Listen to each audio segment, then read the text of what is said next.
On a tous déjà vécu ça, non? Recevoir une note qui nous semble complètement injuste. Ou, à l'inverse, devoir évaluer quelqu'un et se demander est-ce que mon jugement est vraiment, vraiment objectif? L'évaluation, c'est un geste de tous les jours, mais c'est aussi un sacré défi. Aujourd'hui, on va plonger ensemble au cœur de cette quête de l'objectivité. La première question à se poser, c'est pourquoi est-ce qu'on évalue au juste? Ce n'est pas juste pour mettre une note sur 20. Fondamentalement, évaluer, c'est tout simple, c'est mettre en face à face une réalité, ce qui est, et un idéal, ce qui devrait être. Et c'est en mesurant l'écart entre les deux qu'on peut prendre une décision. Pour décortiquer tout ça, on va suivre un parcours en 5 temps. D'abord, on va définir ce qu'est un jugement de valeur. Ensuite, on verra comment le facteur humain, il vient un peu tout compliquer. Puis, on découvrira un outil qui peut nous sauver la mise, la grille d'évaluation, et surtout comment bien la construire. Et enfin, on verra que même avec la meilleure grille du monde, le contexte social a son mot à dire. Allez, on attaque la première partie. Pour bien comprendre les enjeux, il faut qu'on soit tous d'accord sur ce que veut dire le mot évaluer. Tout part de là, en fait. Charles Hadji, un grand spécialiste du sujet, nous donne une image assez parlante. Évaluer, c'est un peu comme utiliser un GPS. D'un côté, on a notre position actuelle, le point sur la carte. Ça, c'est l'ordre du fait, le ce qui est. De l'autre, on a notre destination, ça c'est l'ordre de l'idéal, le ce qui devrait être. L'évaluation, c'est tout simplement l'analyse du chemin qui reste à parcourir entre les deux. Mais, voilà, il y a un mais. Le gros problème, c'est que ce GPS n'est pas une machine, c'est un cerveau humain. Et c'est là que, forcément, les choses se compliquent un peu. Cette phrase de Hadji, elle résume tout. L'évaluation, ce n'est pas de la physique ou des maths, c'est une interaction humaine. Et qui dit humain, dit subjectivité. Dans notre jugement s'infiltre, souvent sans qu'on s'en rende compte, tout un tas de biais psychologiques. Regardons d'un peu plus près ces petits monstres. L'effet de halo, c'est le candidat super charismatique en entretien qui nous paraît brillant sur tout, même sur des sujets qu'il ne maîtrise pas. L'effet Pygmalion, c'est l'inverse, quand nos attentes positives poussent quelqu'un à se dépasser.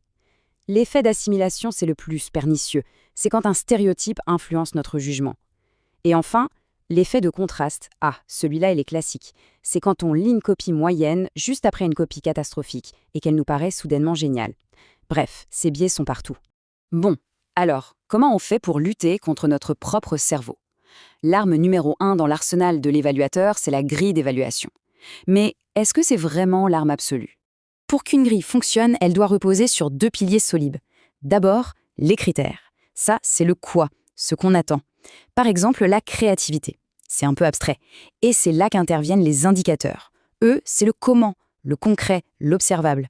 Pour la créativité, un indicateur pourrait être « propose une solution à laquelle personne n'avait pensé ». Un critère sans indicateur, c'est juste une belle idée en l'air.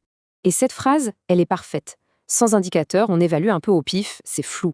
Mais pire encore, sans critère au départ, on ne sait même pas ce qu'on est en train de regarder. C'est impossible. L'un ne va pas sans l'autre, c'est aussi simple que ça. Mais attention, une grille, c'est pas juste un tableau qu'on remplit vite fait, non. C'est un outil de haute technicité. Sa conception demande une vraie réflexion, un vrai savoir-faire. Alors, comment on fabrique de bons critères? Il y a 3 règles d'or. Premièrement, ils doivent être indépendants. La réussite sur un critère ne doit pas garantir la réussite sur un autre. Deuxièmement, on doit les pondérer. Tout n'a pas la même importance. La qualité du fond d'un rapport est plus importante que la police de caractère utilisée. Et enfin, il en faut peu. Si on se perd dans 15 critères, on ne voit plus l'essentiel. L'idéal, c'est souvent 3 critères fondamentaux et un petit critère en plus pour valoriser l'excellence. Le processus a l'air simple comme ça. On liste les critères, on définit les niveaux de réussite, on choisit un format, mais l'étape clé, celle que tout le monde oublie, c'est la 4e. Il faut tester la grille. C'est un crash test. On l'essaye à blanc pour repérer ses défauts, ses incohérences, avant de l'utiliser pour de vrai. C'est absolument crucial. Ok, on a notre grille parfaite, testée et approuvée. Le problème de la subjectivité est réglé, non? Eh bien, pas tout à fait. Il reste un dernier élément, et pas des moindres.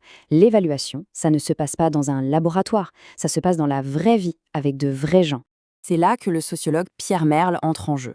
Il a mis un nom sur un phénomène que beaucoup de gens connaissent, les arrangements évaluatifs.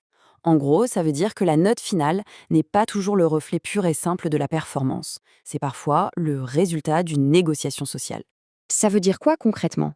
Ça veut dire que l'évaluateur va, consciemment ou non, arranger un peu la note.